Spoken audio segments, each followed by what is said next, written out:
माँ तू सबसे प्यारी है, माँ तू जग में न्यारी है। माँ तू सबसे प्यारी है, माँ तू जग में न्यारी है। पिता, पुत्र और पवित्र आत्मा के नाम पर आमीन। आप सबों को जय यीशु। बीती क्लास में हम लोग प्रकाशना ग्रंथ अध्याय 12 के विषय में वहां पर एक महिला और पंखदार सर्प के विषय में हम लोगों ने मनन चिंतन किया। किस प्रकार कलीसिया के सामने परीक्षाएं देने वाले, उनको खत्म करने के लिए प्रयत्न करने वाला पंखदार सर्प शैतान का रूप है और उस पर ईश्वर का विजय कैसे होता है, यह सब हम लोगों ने बीती क्लासों में मनन चिंतन किया। आज प्रकाशना ग्रंथ अध्याय 13 का वाक्य 1 से 10 तक के वचनों पर हम लोग मनन चिंतन करेंगे। प्रकाशना ग्रंथ 13 के अंदर 2 पशुओं के विषय में वर्णन किया है।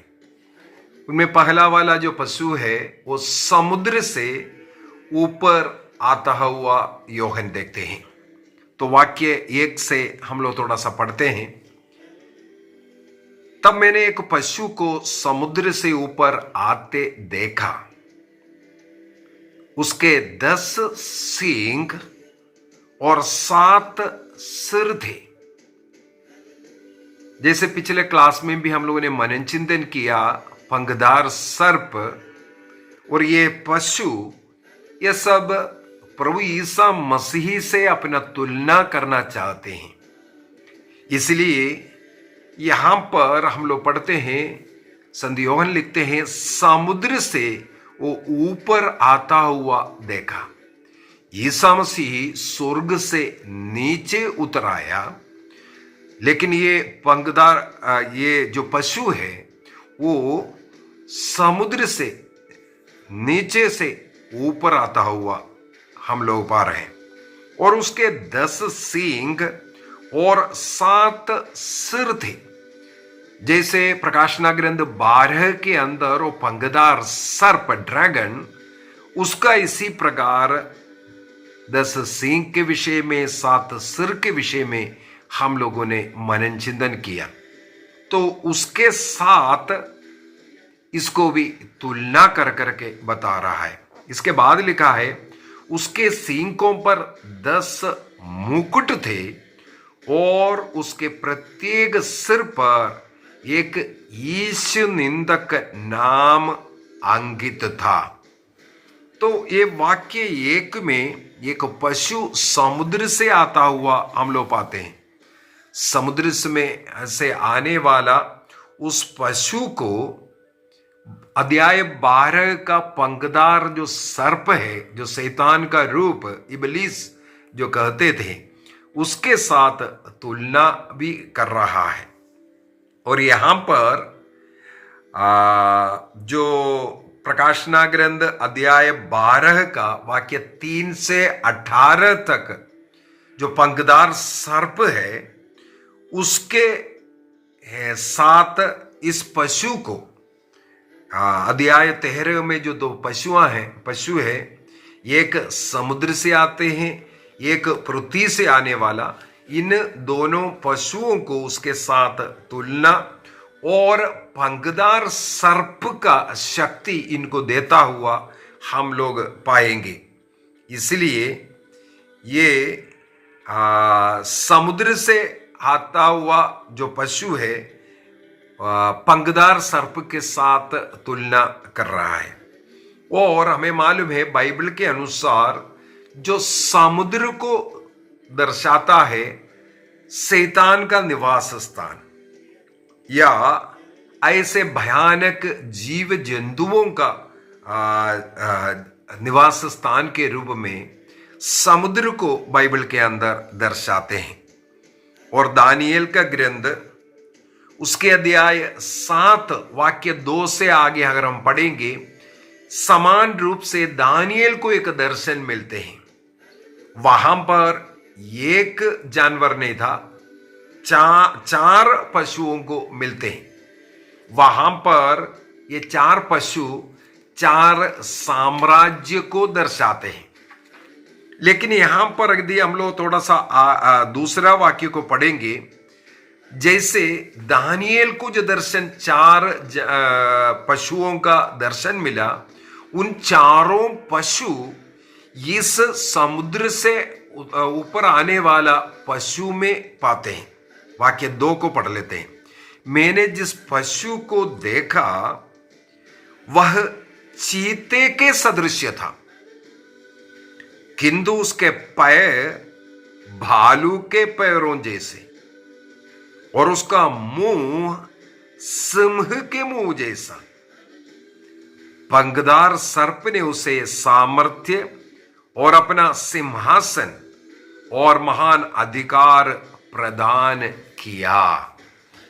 तो जो दानिయేल का ग्रंथ अध्याय 7 के अंदर जो दर्शन देकर के चार पशुओं को देखा, उन चार पशु का रूप यहां ये समुद्र से निकल के आने वाले एक पशु में समाया हुआ ये बता रहा है। और पंखदार सर्प ने अपना सामर्थ्य, अपना शक्ति, अपना अधिकार, अपना सिंहासन सब कुछ इसको देता हुआ।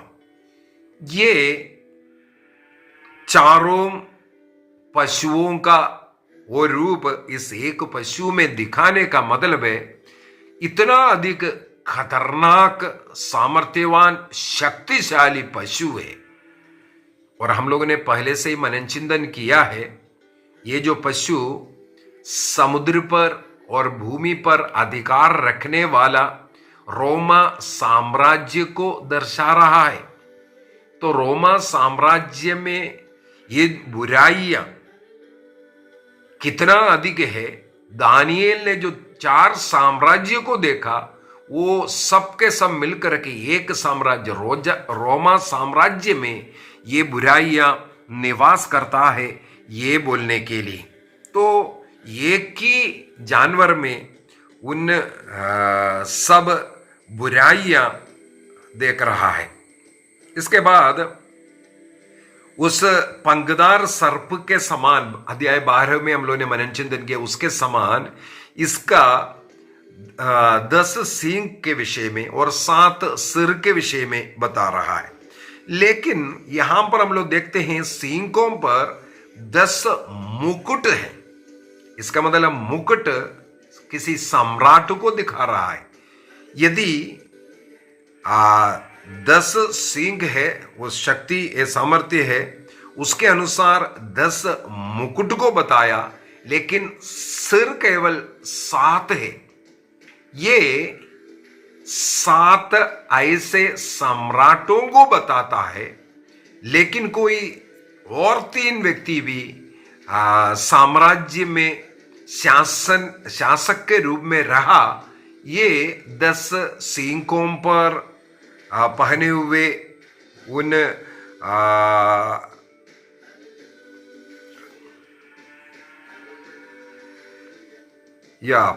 उसमें मुकुट जो है पहना हुआ है, उसको दर्शाता है।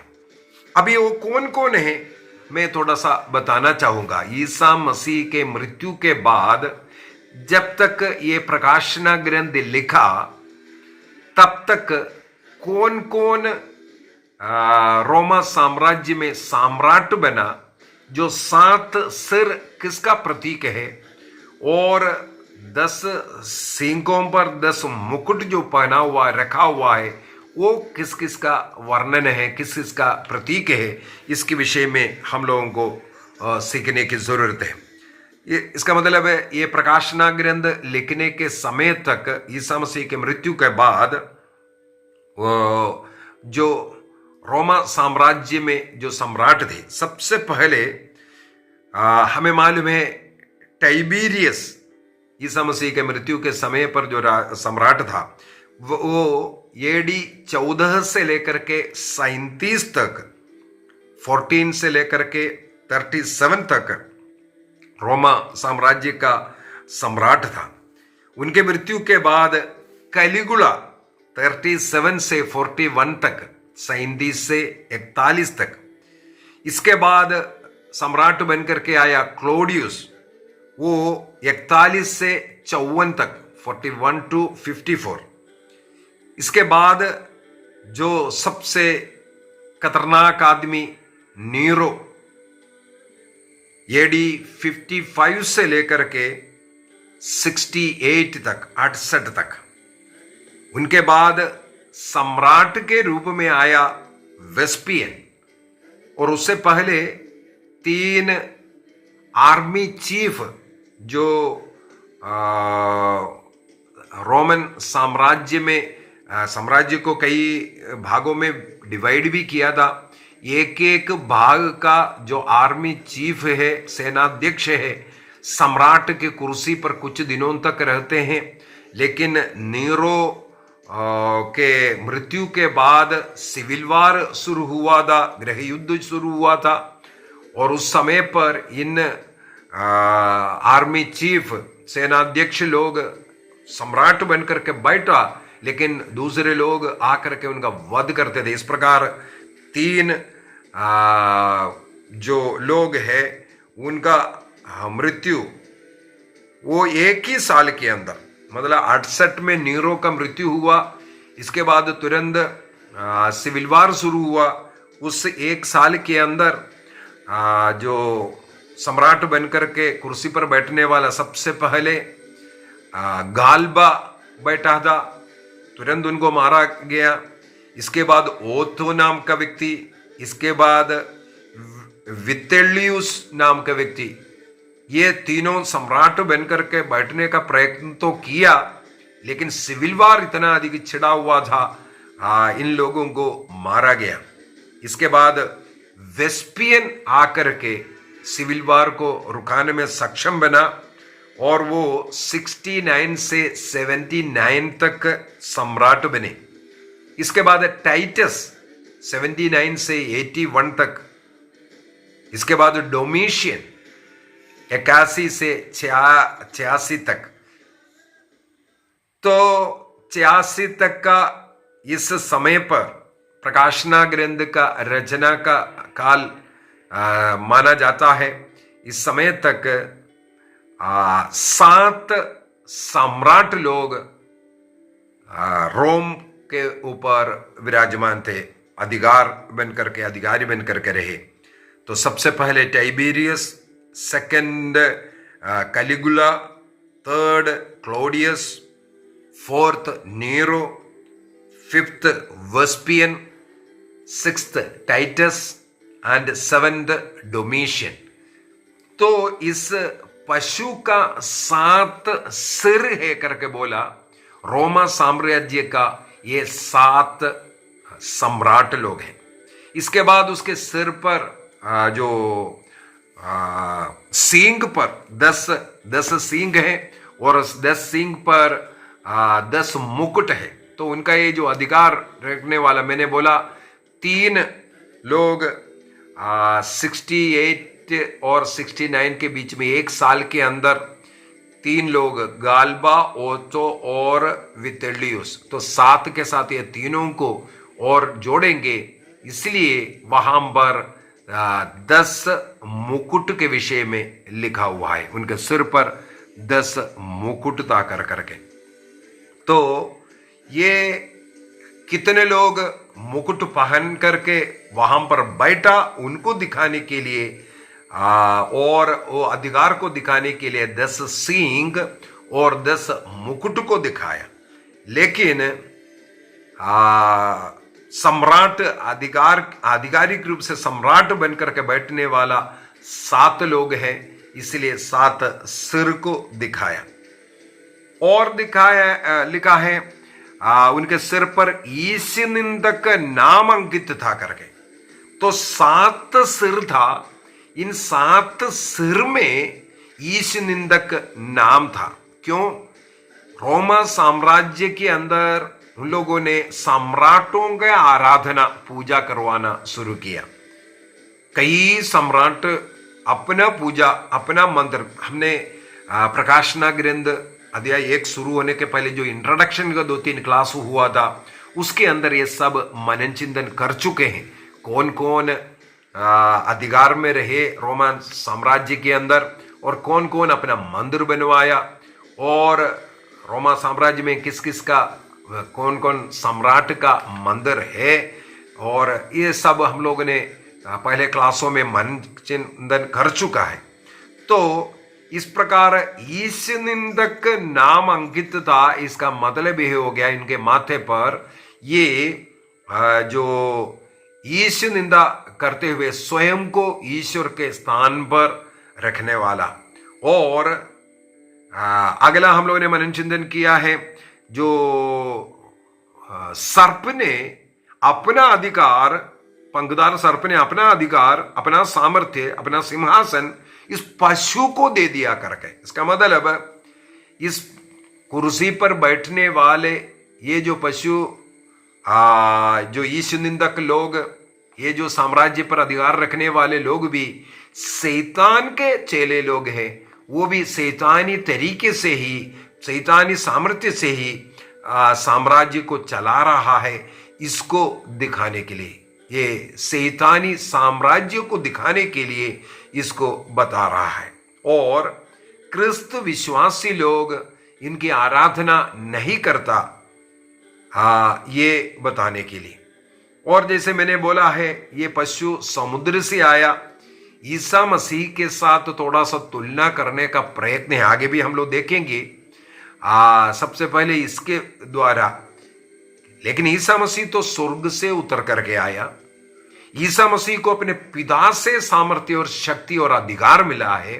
यहां पर हम देखते हैं ये समुद्र से नीचे से ऊपर उठ करके आया और शैतान से अर्थात पंखदार सर्प से इनको अधिकार मिला है।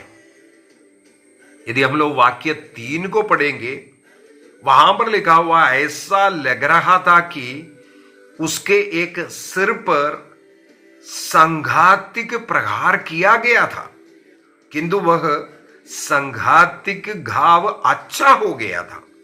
समस्त संसार आश्चर्यचकित होकर उस पशु के पीछे हो लिया करके। यहां पर एक जो सिर है, 7 सिर में एक सिर पर संघातिक प्रहार, मतलब मारक रीति से, मरने जैसे एक प्रहार किया था, मार डालने जैसे, लेकिन उसका घाव अच्छा हो गया। वो एक चमत्कार के रूप में लोग देखने लगे। और समस्त संसार का मतलब, संसार जहां कहीं भी लिखते हैं, जो ईश्वरीयता में नहीं रहते हैं, पवित्रता का जीवन, भक्ति का जीवन, ईश्वर में जीवन नहीं जीते हैं, बाकी लोगों को, सांसारिक जीवन जीने लोगों को संसार कहते हैं। तो इस प्रकार चंगाई के नाम पर अनेकों लोग भागते हैं ना। कैथोलिक कलीसिया में चंगाई नहीं बोल करके अन्य कलीसिया में भागने वाला, ऐसे ऐसे लोग जो चंगाई ढूंढ करके भाग रहा है, ऐसे ऐसे जो भागने वाले लोग इस पशु को देख करके बोल रहा, हाँ ये तो बहुत शक्तिशाली है, इसको इतना बड़ा घातक घाव हुआ, इसके बाद भी ये नहीं मरा है, ये चमत्कार है बोल करके उसके पीछे भागने वाले लोगों के विषय में लिखा हुआ है। इसको हम लोग देख सकते हैं प्रकाशना ग्रंथ उसके अध्याय 5 के अंदर, रेवलेशन चैप्टर 5 वाक्य 6, वहां पर संत यूहन्ना लिखते हैं, तब मैंने सिंहासन के पास के 4 प्राणियों और वयोवृद्धों के बीच में खड़े एक मेमने को देखा। देखो, ईसा मसीह का दर्शन करते हुए, मेमना यहां पर ईसा मसीह का दर्शन करता हुआ। इसके बाद क्या लिखा है, वह मानो वध किया हुआ था, उसके 7 सींग और 7 नेत्र थे, और ईश्वर के 7 आत्मा है जिन्हें ईश्वर ने सारी पृथ्वी पर भेजा है। हम लोगों ने इस पर मनन चिंतन किया। यहां पर जो मेमने को वध किया हुआ लग रहा था, ईसा मसीह सचमुच में हमारे पापों के लिए वध किया गया था, लेकिन वो मृत्यु पर विजय प्राप्त किया। इसके साथ इस पशु को तुलना करने के लिए यहां पर ऐसा लिखा हुआ है कि ये जो पशु के सिर पर, एक पशु के एक सिर पर, इस पशु के एक सिर पर ऐसे एक महाघातक मार पड़ा था, लेकिन वो बच गया है। तो लोग उसके पीछे फिर भागने लगे। इसके बाद वाक्य 4 में क्या लिखा है?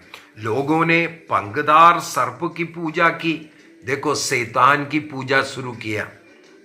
सत्य ईश्वर को छोड़कर, ईश्वर के वचनों को छोड़कर चंगाई चमत्कार के पीछे भागने वाले, ईसा मसीह ने जिस कलीसिया की स्थापना किया, जो परम प्रसाद रूपी अपने शरीर और रक्त को देता है, उसको नहीं चाहिए, हमें केवल चंगाई चाहिए।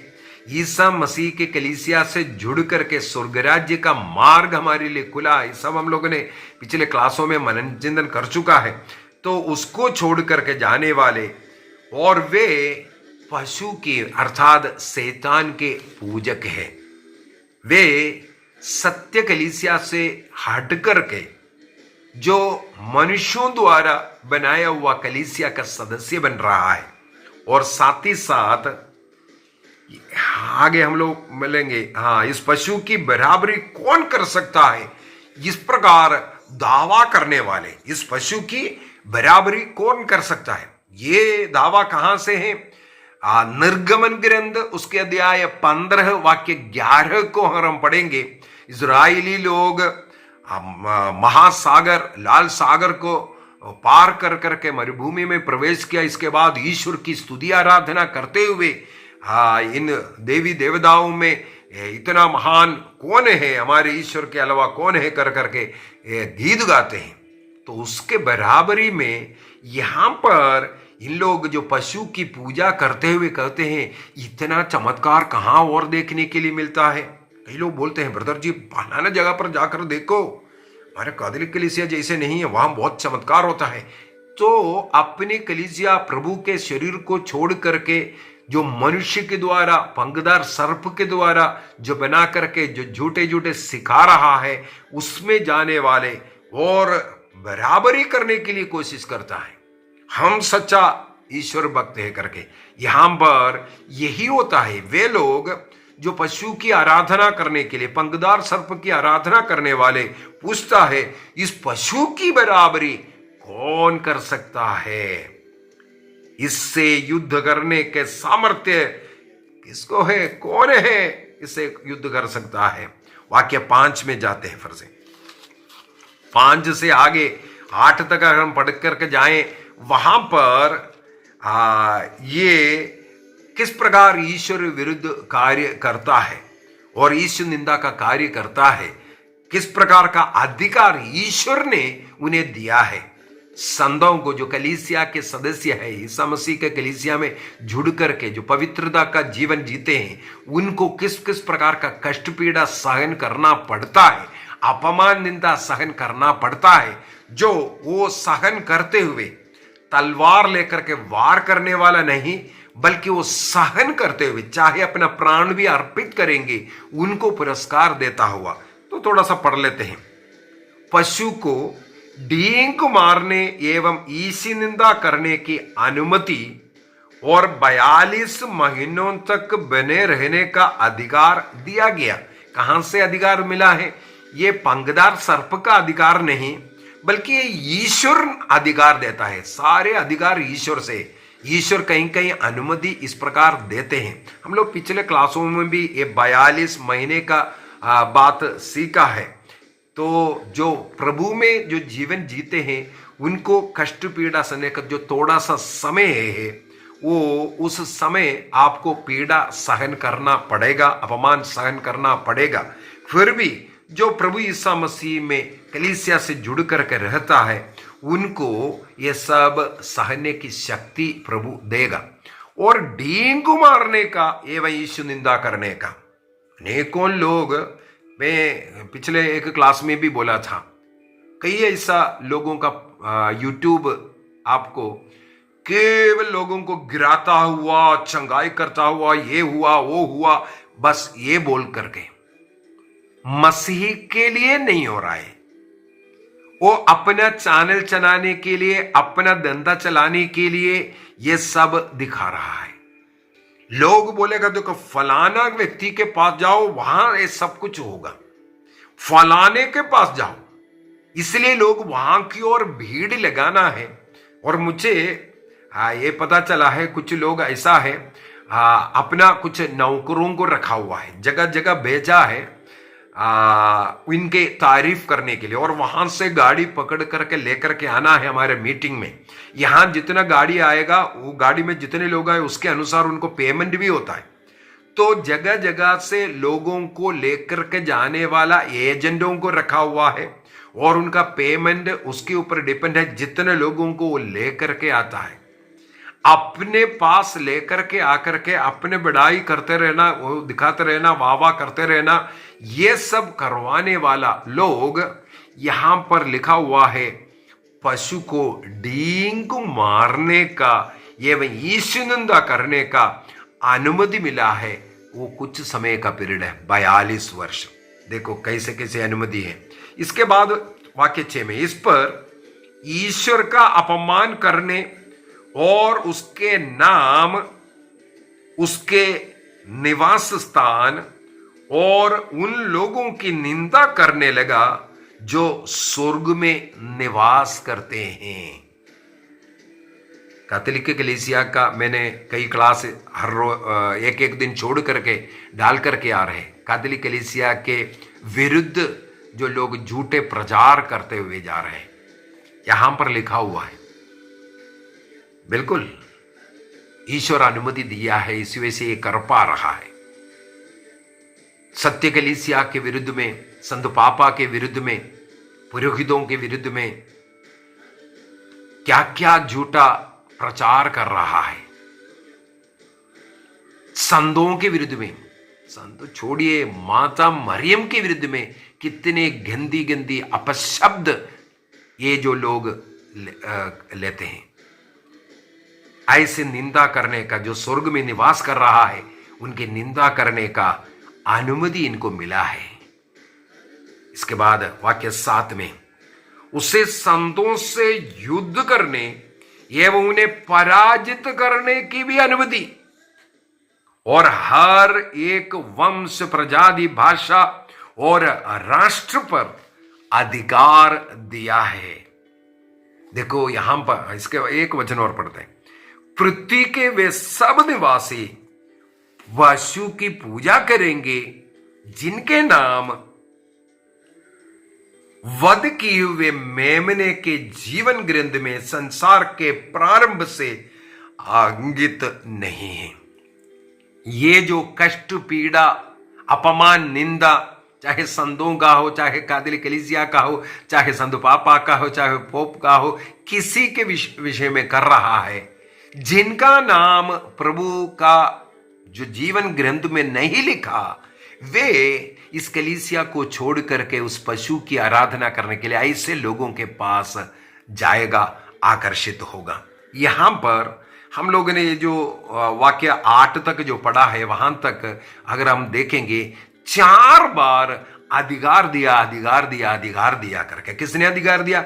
ईश्वर ने अधिकार दिया। पंखदार सर्प का नहीं, ईश्वर ने अधिकार दिया। संतों के साथ लड़ने का अधिकार दिया, कलीसिया के साथ लड़ने का अधिकार दिया, संतों को पराजित करने के लिए और पवित्र जीवन जीने वालों को मार डालने के लिए। हम लोग देखते हैं नाइजीरिया में आजकल हर रोज कत्ल हो रहा है, क्रिश्चियों को पकड़ पकड़ करके हत्या कर रहा है। आतंकवाद इतना अधिक बढ़ गया, ईसाई समुदाय का विनाश करने के लिए एक आतंकवादी ग्रुप इस्लामिक स्टेट निकल पड़ा है। उसके साथ जुड़ करके अनेकों लोग, उनको देख करके, उनके साथ मिल करके, उनके प्रोपेगेंडा में गिर करके कई क्रिश्चियन लोग इस प्रकार गिर रहा है। वे उनके साथ, उनके द्वारा बनाया हुआ कई वीडियो, ईसाई नाम डाल करके ईसाई है, बाइबल का ज्ञान भी रखते हैं, लेकिन वो एक्चुअली कलीसिया को खत्म करने वाले शैतान के एक ग्रुप है। ये कुछ गरीब लोग नहीं समझते हैं। वीडियो सब देख करके विश्वास करते हैं हाँ ये वो सही है, वो सब देख करके उनकी ओर आकर्षित होकर के जाना और उनके साथ मिल करके कलीसिया की निंदा करना, माता मरियम की निंदा करना, संतों की निंदा करना, ये बाइबल में लिखा हुआ है। अभी वाक्य 9 और 10 के अंदर किसी नबी के द्वारा बोला हुआ बातों के जैसे, जिसके कान हो वह सुन ले। यदि आपको सुधरना है, सुनना है, इन वचनों को सुन करके अपने जीवन में सुधार लाइए। क्या लिखा है? जिसे बंदी बनना है वह बंदी बनाया जाएगा, जिसे तलवार से मरना है वह तलवार से मारा जाएगा। अब संतों के धैर्य और विश्वास का समय है। हमें ऐसे आक्रमण करने वालों के साथ उनके खिलाफ बोलने का और उनसे लड़ने का नहीं, तलवार के बदले तलवार नहीं उठाना। जिसको मरने के लिए ईश्वर ने निश्चित किया उनको तो मरना ही पड़ेगा। मरने से तकलीफ, दुख, तकलीफ से आप दूर ना भागे। हम लोग मत्ती के सुसमाचार के अंदर पढ़ते हैं, ईसा मसीह ने स्वयं कहा था जो तलवार जो उठाएगा वो तलवार से मारा जाएगा। इसलिए तलवार को हाथ में रखने की जरूरत नहीं, तलवार से आप किसी को नष्ट करने की जरूरत नहीं, बल्कि आप सत्य, ईमानदारी, अपना विश्वास को दर्शाते हुए उस विश्वास के लिए अपना प्राण अर्पित करने के लिए तैयार होना है। यही लिखा है, जिसे बंदी बनना है वो बंदी बनाया जाएगा, जिसे तलवार से मरना है वो तलवार से मारा जाएगा। ये समय पीड़ाओं का समय है, कष्ट का समय है, क्योंकि उस पशु को शैतान का अधिकार मिला है। पशु हमारे बीच में है, हमारे अधिकारी लोग हो सकता है, हमारे बीच में रहने जो शक्तिशाली लोग हो सकता है, या धर्म के नाम पर या अन्य पॉलिटिकल या अन्य चीजों के नाम पर हमें सताने वाले होंगे। कानून बनाया जाएगा और हमें सताया जाएगा, जेल में, बंदी गृह में डाला जाएगा। इसमें हताश, निराश नहीं होना। हमें, जैसे बाइबल में लिखा हुआ है, हमें धैर्य की जरूरत है। हमें प्रभु में विश्वास, भरोसा करने का ये समय है। आइए हम अपनी आंखों को बंद करें। योहन एक पशु को समुद्र से बाहर निकलता हुआ देखा। उसको उस पंखदार सर्प का सामर्थ्य, शक्ति, अधिकार सब दिया गया और डींग मारने का, ईश निंदा करने का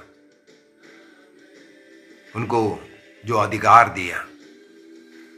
दानियल का ग्रंथ उसके अध्याय 7 के अंदर भी हम लोगों ने देखा, वाक्य 8 के अंदर विशेषकर अंतियोकस एपिफेनस के विषय में, वो ईश निंदा करने वाला एक राजा, सम्राट के रूप में। इसी प्रकार ईसा मसीह की निंदा करने वाले, ईसा मसीह में विश्वास करने वालों को कष्ट, पीड़ा देने वाले, उनका अपमान करने वाले, उन्हें बंदी गृह में लेकर जाने वाले लोग मिलेगा। हमें धैर्य और प्रभु में विश्वास प्रकट करने का समय है, लड़ने का नहीं, बल्कि एक मेमने के समान हमें भी मौन रहकर अपने विश्वास को प्रकट करने का समय है। निर्णय कीजिए। जितने भी लोग इस समय पर वचन सुना है, प्रभु उन सबों को अनुग्रह, आशीष प्रदान करे। आपके परिवार को आशीष मिले। आपकी जो भी जरूरत है इस समय पर प्रभु आपको पूर्ति करें। आपके शारीरिक पीड़ाओं से आपको मुक्ति मिले। प्रभु यीशु मसीह के नाम पर आपका सारी जरूरतें पूर्ति हो। जो भी रुकावटें हैं जीवन में आगे बढ़ने में, तमाम रुकावटें यीशु के नाम पर दूर हो जाएं। सारे शैतानी हरकतें दूर हो जाएं। विश्वास में दृढ़ रहने का, प्रतिदिन में बलिदान में भाग लेने का, प्रभु यीशु मसीह के शरीर और रक्त को रोज योग्य रीति से ग्रहण करने का शक्ति कृपा आपको मिले। रोज आपके घर में पारिवारिक प्रार्थना हो, यीशु के नाम पर पूरे परिवार एक साथ बैठ सके। पिता, पुत्र और पवित्र आत्मा के नाम पर आमीन। आप सबों को जय यीशु।